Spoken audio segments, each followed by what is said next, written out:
Okay, so today I'm going to show you how to shape your bozell for your horse's nose at home with things that you have.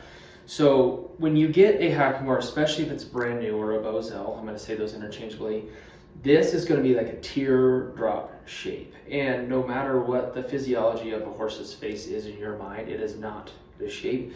This is just commonly what's going to happen when they braid it this way. And so in order for it to fit properly, especially to not put a lot of pressure on their bars or their jaw, you need to widen this spot out and sometimes narrow the top. And so in order to do that, this is kind of the shape that we're going for. This is horse dependent. This is also dependent on how far up the nose you go. The general rule of thumb is you want this bozell to sit halfway between the eye and halfway between the nostril. Now, depending on how you ride them, whether you're using it more as a side pull or if you're using it more as a signal device, some people will ride these a little bit lower, and so that'll change kind of how you have to do this. So I would highly recommend sticking this on your horse, looking and seeing where is there daylight, where it's not even close to his face. Where does it seem like the horse's face is pushing it out? And maybe if you have to, take some electrical tape and mark those spots and decide, okay, I need to do this with my bozell. So I'm going to demonstrate this with a bigger bozell and not that little bozellita. So this one you can see has already been shaped some, okay? Mostly you can see that this has been widened out a little bit. Some of the newer ones and even some of the older ones too were braided with a plug right here in the middle that makes these two bars want to stay out instead of continually collapse like that one is doing. I wasn't demonstrating that well. And so it's no right or wrong. It is sometimes nicer when you have that plug. When you tie your Makati on there, that Makati will kind of work like a plug.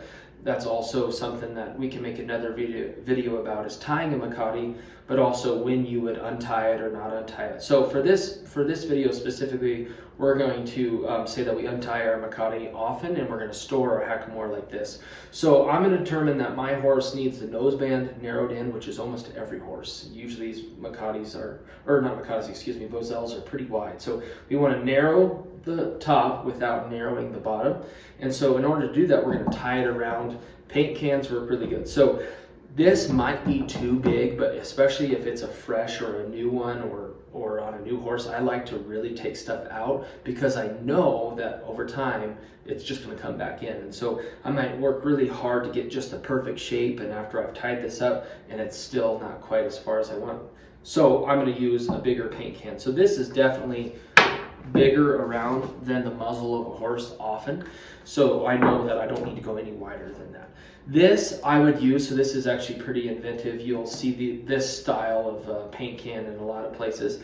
This actually mimics that same V, and so if you're not wanting to take the bottom out super far, you might use this to do the same maneuver. It's totally up to you. So lots of different options. People will get special made blocks to do this, but I'm pretty cheap, so I'm going to use a paint can. So what I'm going to do is I'm going to stick this around the paint can, just like that, okay? Now you can see that without even trying symmetrically, this is going to stretch this out, but what it is also doing is stretching that top, and I don't want that. So I'm going to take the hanger, and I'm going to take this off real quick, and I'm going to make the hanger keep this narrow. Now, if I go super tight, that in theory actually could damage this hackamore, so I'm going to go kind of about as much as it'll let me without really cranking on it. So I'm just going to go around that top a few times just so I get around it, and then you can tie any knot that you could dream up right here. I kind of tie a couple half hitches on top of each other, or maybe sometimes even just one. But the thing I want to make sure I do is make sure that this is flat, this is going across the same spot. I'd hate to have this be higher than that. It might stretch it not symmetrically. So that's what it looks like, which if I left it just like that overnight or even an hour, it would just narrow up. It's narrowing where I want it to, but not down here. I want that wider. So I'm going to take this guy, I'm going to stretch it out. Now, I just did something not necessarily smart. No matter how hard I stretch that, it's not going to make it. So that means that I did this just a skosh too tight. It's not a big deal. I'll just loosen my half hitch, see if I can work those guys around till it's a little less as tight. I probably am still too tight, but we'll try that, okay? We're back on there. I'm gonna put my thumbs in there, still too tight. So you can see there's a little bit of limitation on how much you can crank on one of these things, okay? And we're probably getting more to the area that we want. We're not trying to make huge changes. We're just trying to make this thing fit more properly to the physiology of their face, okay? So this is still probably just a skosh tight. You don't want to work too hard here. So I'm gonna take this off so I don't have to do this a bunch more times. You could certainly put this hackamore on, or this bozell on there and then tie this, but I often find that I go too loose. So I'd rather do this a few times and get the stretch that I want. Okay, so that's a good bit wider still, narrowing that. All right, here we go. Here's the stretch. We're gonna make it this time. Perfect. Okay, so once I get it over there, I'm just gonna make sure that this is still straight across there and that this hackamore sitting on there flat. And so when I'm not using a hackamore, I'll either put them on a paint can this big, or if I feel like it's fitting really well, I might go for a smaller one. But when I'm not using a hackamore, it's sitting on one of these. It's kind of like an old tennis racket. If you let it be, it'll twist.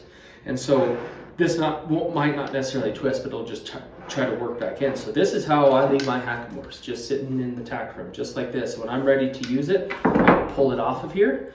I'll tie my maikati on, specific to my horse. But that way, when I pull this guy off, it no longer is shaped like a perfect teardrop. It's shaped more correctly for a horse's face. So that's how I do this for cheap at home. If you like this video and want to see more videos just like this about bozells and fitting hackamores for horses, please like this video and also subscribe to the Startup Cowboy channel.